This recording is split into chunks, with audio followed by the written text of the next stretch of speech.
गड़गड़ाहट के बीच संभाल लिया, तो फिर दावा करता है आपका कवि अशोक चारनिया खड़ा होकर कि फिर पूरी कविता आपको संभाल लेगी। ये दावा करना चाहता हूं। पहला बंद दे रहा हूं, सुन लीजिएगा।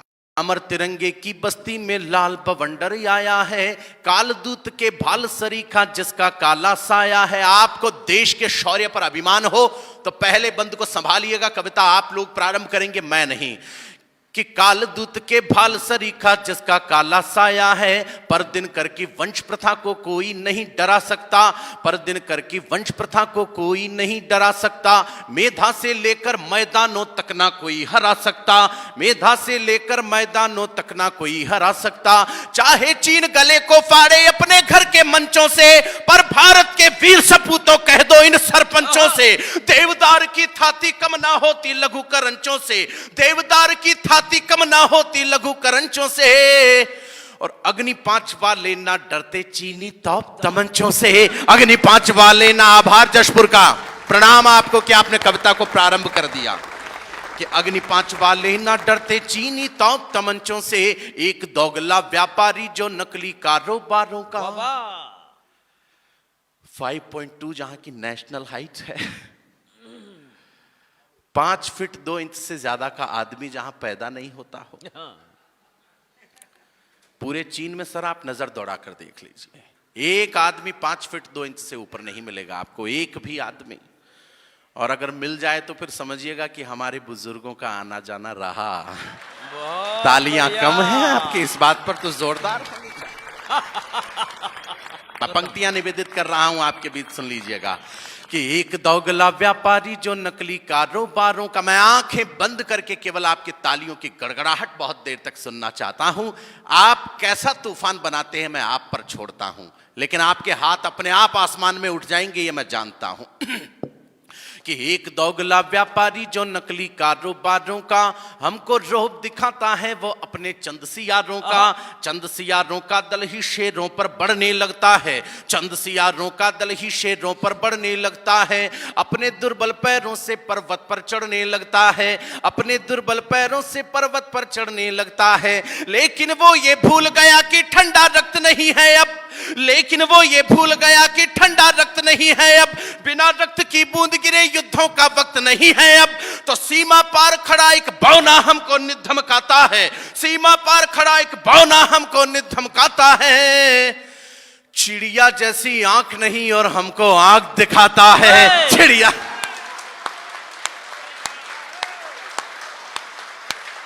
जरा आसमान में हाथ उठाइए और फिर तालियों की गड़गड़ाहट जशपुर की देखना चाहता हूं मैं। चिड़िया जैसी आंख नहीं और हमको आंख दिखाता है, चिड़िया जैसी आंख नहीं और हमको आंख दिखाता। क्यों पढ़ रहा हूं आपके बीच कविता? बस उस चीज को गाना चाहता हूं कि हिंदी चीनी भाई भाई वाला नारा कहां गया। पढ़े लिखे लोगों के बीच में हूं तो एक पंक्ति पर इशारा अपने आप होगा, सुनाता हूं सुनिएगा। कि हिंदी चीनी भाई भाई वाला नारा कहां गया, हैंसांग के ज्ञान दीप का वो उजियारा कहां गया, हैंसांग के ज्ञान दीप का वो उजियारा कहां गया। ये ड्रैगन जो नष्ट कर रहा मणियों के उजियाले को, ड्रैगन कहा जाता चाइना को, तब बात करना चाहता आपका कवि, सुन लीजिएगा।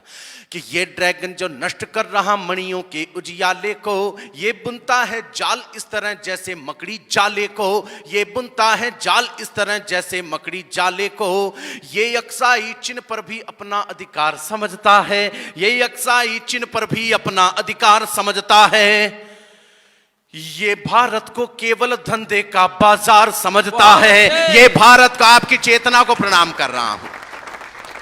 4 पंक्तियों का एक आंदोलन खड़ा करना चाहता हूं जशपुर में खड़े होकर, और मैं आपको आजादी देता हूं, मैं आपको स्वतंत्रता देता हूं कि जो लोग मेरा साथ देना चाहें इस आंदोलन में, केवल उन लोगों की आसमान भर तालियां चाहिए, और जो नहीं बजाएगा उससे मैं पूछूंगा नहीं कि हुजूर आपने क्यों नहीं बजाई। बहुत अच्छे। मैं 4 पंक्तियों का एक आंदोलन आप लोगों के बीच खड़ा कर रहा हूं, सुन लीजिएगा। कि ये भारत को केवल धंधे का बाजार समझता है, तो इस दीमक जैसे दुश्मन से खत्म सभी संबंध करो, इस दीमक जैसे दुश्मन से खत्म सभी संबंध करो।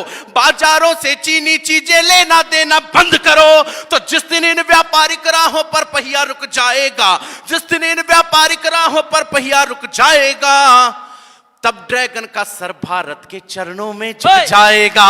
तब ड्रैगन, आभार जशपुर का।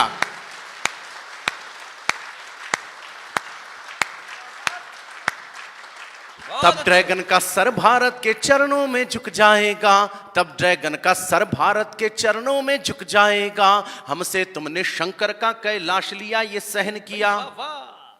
आज भी भोलेनाथ का समाधि स्थल चाइना के पास, शिव शंकर का समाधि स्थल चाइना के पास, और दर्शन करने हो तो चीन की इजाजत लेनी पड़ती है कि आप कहें तो दर्शन कर लें।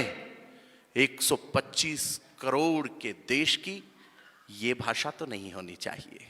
वो भोलेनाथ, वह शिव शंकर, वह त्रिपुरारी, वह आशुतोष, वह चंद्रमौली, वो नीलकंठ, जिसकी आराधना में कहीं आपके कवि अशोक ने यह भी लिखा कि सृष्टि का उदय भी तू है, सृष्टि का विलय भी तू है, तू ही तम है, तू प्रकाश, तू विनाश, तू विकास। सृष्टि के विनाश में तू ही तो एक आस है अस्त्र तू है शस्त्र तू ही तो चंद्रहास है।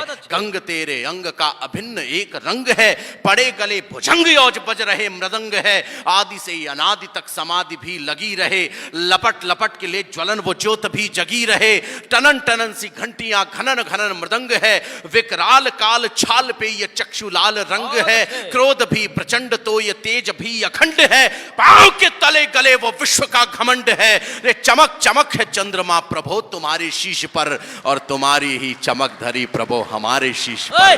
तुम्हारी ही चमक धरी प्रभो हमारे शीश पर, जिंदाबाद। तुम्हारी ही चमक धरी प्रभो हमारे शीश पर। ऐसे भोलेनाथ का समाधि स्थल जब आज दिन तक चाइना के पास है, मैं कविता की अंतिम पंक्तियां आप लोगों के बीच सौंपना चाहता हूं। अंतिम पंक्तियां, एक अभिलाषा केवल मेरी ही नहीं, यदि आपकी भी हो तो मुझे बताइएगा कि अशोक अभिलाषा ये तुम्हारी नहीं है, ये हमारी है, जिसमें तुम भी शामिल हो।